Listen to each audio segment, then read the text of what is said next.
안녕하세요, 여러분. 반갑습니다. 1등급으로 엔딩 고수연 선생님입니다. 벌써 12월이에요, 여러분. 12월에 이제 방학도 이제 다가오고 있고 또 기말고사를 준비하고 있어서 또 한껏 바쁠 수도 있을 것 같아요. 저는 이게 촬영이 조금 일찍 당겨서 이제 지금 촬영하고 있어요.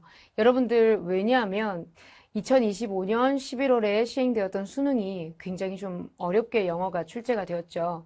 그래서 수능 영어에 대한 관심도, 그 다음에 영어 과목 자체에 대한 관심도 그 어느 때보다도 좀 핫하고 뜨거운 것 같아요. 어떻게 공부하면 좋을까?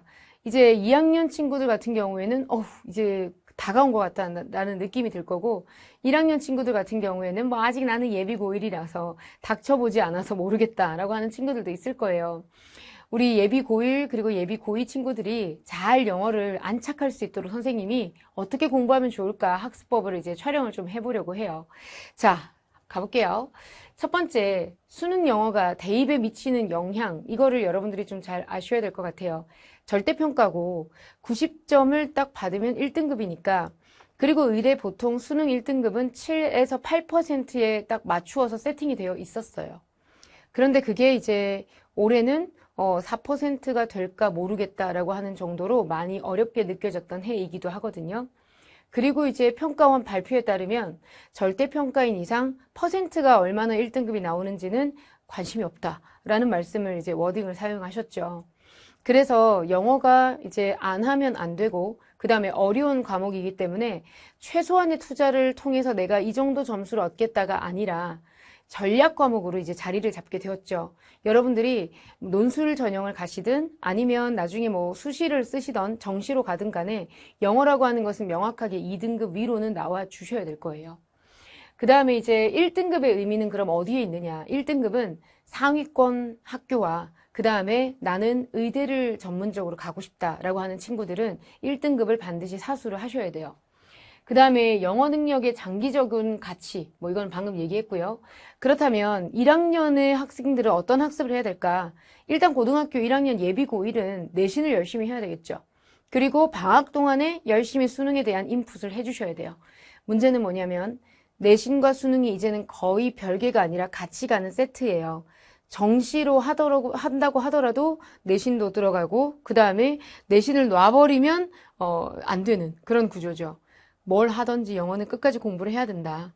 그러면 내신 영어하고 수능 영어의 연계성을 가지고 공부를 하시는 게 중요합니다. 예를 들어 어법 같은 경우도 너무 개념만 보지 마세요. 문제풀이를 하면서 문제풀이를 통해서 개념을 역추론하는 거, 그런 공부가 돼야 될 것 같아요. 밑줄 쳐져 있는 부분을 보고 주어, 동사, 목적어 이런 거, 그 다음에 꾸며주는 거 수식어고 표시하고 이런 것들을 할 수 있는지, 그 다음에 기초 어휘, 수능 영어 2026년도 수능 영어를 보면 단어가 막 그렇게 어렵진 않아요.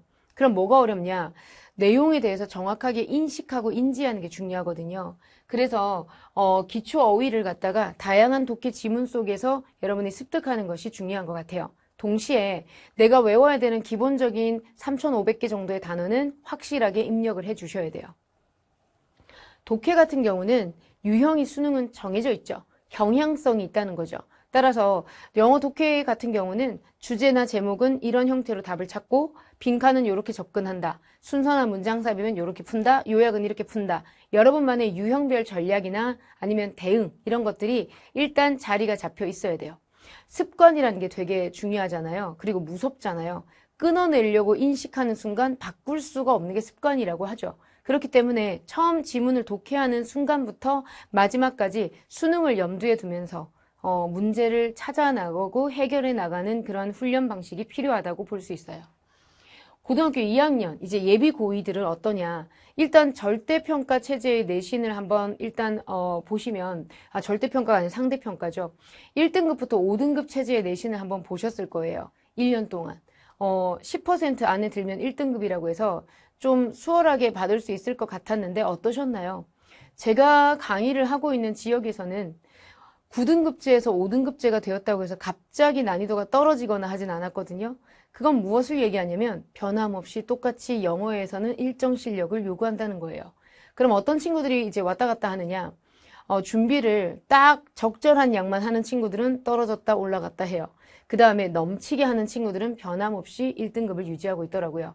공부는 약간 손해본다는 생각을 하고 그 다음에 내가 좀 더 많이 준비를 한다는 생각을 가지고 인풋을 집중적으로 투입시키는 게 도움이 되는 것 같아요.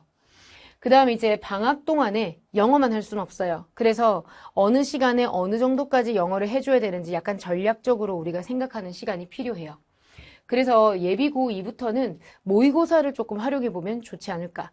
예를 들어서 나는 모의고사를 봤을 때 2등급 이상으로 나와요. 1등급 또는 2등급이에요. 그럼 모의고사. 3등급에서 걸쳐 있어요. 단어. 그 다음에 틀리지 않아야 되는 유형을 확실하게 맞추는 거. 그 다음에 4등급 밑에요. 듣기평가와 실용문 위주로 무조건 맞추셔야 돼요. 그래서 효과적으로 모의고사를 활용하는 것은 예비 고2에 적절한 것 같아요. 독해에서 제일 중요한 것은 문장을 다 읽고 나서 핵심적인 문장이 무엇인지를 간파하고 파악하는 능력이 중요하거든요. 그래서 글을 읽고 나서 한 8개 정도의 문장일 거예요. 이 8개 문장 중에 가장 중요한 한 개를 뽑으라고 한다면 나는 뭘 뽑을 수 있을까? 그리고 그것이 보기에 어떻게 연결이 되어 있을까? 그걸 여러분들이 체크하는 게 중요하고요. 그 다음에 이제 문맥 추론은 뭐냐면 아무리 열심히 단어를 외운다고 하더라도 모르는 단어들이 나올 수 있어요. 그 모르는 단어들은 여러분들이 글을 읽으면서 대충 이거 플러스의 뜻 같은데 마이너스의 뜻 같은데 이런 감이 있어야 돼요. 그것들을 연습하고 향상시키는 거. 이 두 가지가 완벽하게 되었다면 한 문제를 90초에서 아니면 늦어도 120초 안에 해결하는 연습을 하셔야 돼요. 이거 넘어가게 되면 시간 부족 현상이 일어나거든요. 어휘력은 어떻게 해야 되느냐. 여러분 어휘를 외울 때 가장 어려운 게 뭐냐면 내가 열심히 외웠어요. 근데 그게 수능에 안 나와요. 또는 내가 열심히 외웠어요. 모의고사에 당장 적용이 안 돼요. 그러면 효능을 못 느끼니까 노력을 안 하게 되거든요. 뭔가 하는 게 보람이 있어야 우리가 노력을 더 할 거 아니에요. 그래서 고빈도 뭐냐면 자주 나오는 어휘부터 빈도 순으로 외우셔야 돼요. 그래서 예를 들어 선생님 교재 중에 고수들 어휘 이런 거는 1등급부터 5등급까지 가장 높은 빈도로 해당하는 단어들을 모아놨거든요. 그래서 빈도가 높은데 내가 좀 헷갈리는 어휘들 중요하고 자주 나오는데 모르는 어휘들 위주로 먼저 외우셔야 돼요. 그래서 단어장이나 아니면 어휘책 같은 거 고르실 때도 서점에 가셔서 내가 모르는 어휘들 이런 것도 있어야 되지만 빈도가 얼마나 체계적으로 정리가 되어 있는가 이런 것들을 여러분들이 잘 보셔야 돼요. 그 다음에 이제 외워지지 않을 때 어원을 활용하세요. 무조건 어원만 활용하시게 되면 시간 낭비가 엄청나요. 모든 단어의 어원을 알아서 뭐 하시게요? 이 어원을 알아야 된다는 것은 내가 만약에 그 단어를 모르겠다. 근데 로지스트라고 나온다. 그럼 학자겠지. 이런 걸 위해서 어원을 외우는 것이지 여러분들이 어원 전체를 강사도 아니고 다 알 필요는 전혀 없어요. 복습이 중요합니다. 그래서 어휘는 복습이 어떻게 해야 되냐? 복습의 가장 효과적인 건 테스트예요. 근데 연구 결과에 따르면 테스트를 바로 보는 건 도움이 안 돼요. 좀 잊어버렸을 때쯤 되는 거. 이틀 정도 지나서 테스트를 한번 보세요. 그러면 모르는 것들이 무엇인지 파악이 될 거예요. 그리고 그것들을 매일매일 반복해 주시는 거예요. 실전 모의고사는 어떻게 활용하면 좋으냐? 일단 풀셋으로 푸세요. 무조건 70분의 시간을 투자를 하셔야 돼요. 그리고 여러분 수준에 맞는 모의고사를 선택하는 게 중요해요. 근데 내 수준에 맞는 게 뭔지는 잘 모르겠다. 지금 나는 기출 고등학교 1학년 모의고사, 2학년 모의고사를 안 풀어봤다. 교육청 모의고사 빨리 푸시면 돼요. 그 다음에 교육청 모의고사는 난 좀 수월하게 하는 것 같다. 그러면 이제 여러분들이 뭘 하시면 되느냐? 당근 같은 데 가서 전년도 고등학교 3학년들이 풀었던 모의고사 중에 이런 자료 팝니다 하는 거 있어요. 그런 거 사오셔도 돼요. 그래서 약간 수준이 높은 것도 도전해 보셔도 좋아요. 그 다음에 모의고사 후에 오답. 그래서 모의고사 중에서도 여기 링크를 클릭하시면 해설 강의를 볼 수 있어요. 이런 것들이 있으면 좋아요. 그래서 메가스터디 오메가 모의고사 이런 거 전대 실무 같은 거 보시는 것도 도움이 되실 것 같아요. 그러면 내가 아는 대로 해설지대로 그냥 자의적으로 우리가 오답을 하는 것이 아니라 명확하게 이렇게 접근해야 되겠다라고 하는 가이드가 있으니까 제일 좋을 것 같아요. 자, 일단 고등학교 2학년 친구들은 어법부터 시작하시고 어휘부터 시작하시면 되고요. 독해 같은 경우에는 기초적으로 지문을 어떻게 읽으면 좋을까? 지문 구조나 해석에 맞추시면 돼요. 고등학교 2학년 친구들은 이제 본격적으로 내가 1년 동안 고등학교 1학년을 겪으면서 어떤 유형이 좀 약한지 아실 거예요. 4번의 우리가 모의고사도 봤고요. 그래서 3점 문항을 좀 강화시키는 훈련을 하시는 게 중요해요. 잘 보세요, 여러분. 12월 달부터 2월 달까지 겨울방학 시즌이 꽤 길어요. 근데 3월 달부터 4월 달은 내신하실 거잖아요. 그 다음에 이제 5월달, 6월달, 7월달까지 또 내신하시고 수행평가 하다 보면 훅 가잖아요. 그 와중에 모의고사 2번 보실 거고요. 3월달 한 번, 6월달 한 번, 그리고 나면 여름방학이에요. 여름방학 길지도 않아요. 3.5주예요. 근데 이제 여름방학 때부터 여러분 뭐 하시게 되냐면 여러분들의 내신에서 선택했던 과목들 있잖아요. 이수해야 되잖아요. 과학이나 탐구 같은 거, 그 다음에 또 내가 뭐 국어나 영어, 수학 같은 것에서 다양한 과목들, 선택들, 그것들 준비하실 거 아니에요. 2학기 수업을 위해서.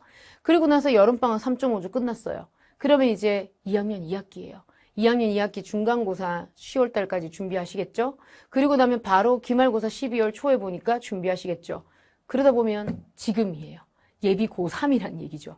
그러니까 여러분이 겨울방학 아니면 하실 데가 없어요. 그러니까 이때 내가 임팩트 있게 봐야 되겠다라고 생각하고 커리를 짜는 게 중요해요. 빈칸 추론이다. 했던 말을 또 하니까 쌍둥이 문장을 찾는다. 그 다음 순서 추론이다. 재진술되는 지문들의 특징을 찾는다. 그 다음 문장 삽입이다. 일관된 문장에서 뭔가 한 군데 어긋나는 부분이거나 앞뒤 연결이 끊기는 부분들의 특징이 무엇일까를 연구하고 찾는다. 이거 기출문제를 연구하시면 풀 수 있어요. 근데 기출문제를 연구하셔서 풀면 시간이 많이 걸리죠. 그래서 이런 것들을 연구해온 강의를 활용해 보시면 효율적이다 이거예요. 빈순삽 같은 경우는 강좌를 활용하셔서 여러분들이 잡으세요. 저 같은 경우는 빈순삽은 되게 얇게 마스터라고 해가지고 기출 패턴을 보여주고 그걸 활용하는 방식으로 문풀을 해드리거든요. 그런 강의들을 여러분들이 활용하시는 게 도움이 돼요. 그리고 이거를 다 활용을 했다. 고등학교 3학년에 나오는 기출 문제들을 5개년 정도 여러분들이 풀어보시는 것도 매우 도움이 돼요. 기출 분석이 생각보다 또 시간이 많이 걸려요. 그래서 지금 시간이 있을 때 고등학교에서 실제로 시험 보는 건 수능이니까 수능은 지금까지 이렇게 출제되었구나. 출제 패턴에 대해서 연구도 해보실 겸 그래서 기출문제를 활용하고 그 기출문제에서 패턴이 어떻게 되고 그 다음에 답의 근거는 어떻게 나오고 무엇을 실제로 요구하는지 그런 것들을 여러분들이 강의를 통해서 받아들이시면 좋을 것 같아요.